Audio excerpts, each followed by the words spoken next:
কিরু সর্দার বাড়ি পুকুর?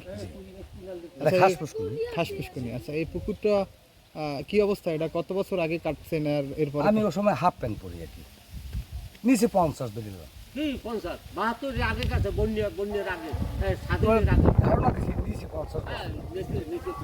আপনারা বললাম না যে হেল লাগে কথা বললে আপনি বলবেন না, আপনারা আসলে বলবেন না। এখন মানে এর লাস্টে যে এই পুকুরের নামে একটা বরাদ্দ আসছে, হ্যাঁ জানেন আপনি? শুনছি যে 8 টন চাল দেবেন পিসে, এটা ওই টুকু ভাই 8 টন চাল দেবে।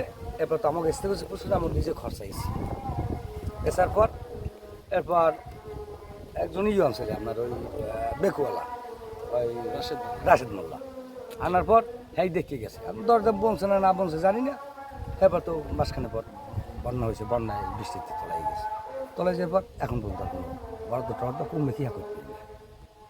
এবার তো এমপি তো এমপি নেই। আপনার নাম কি? আমার নাম আব্দুল্লাহ সর্দার। আপনার পিতার নাম কি? শেরালি সর্দার। আচ্ছা, এই যে বরাদ্দ পাইছিল কে?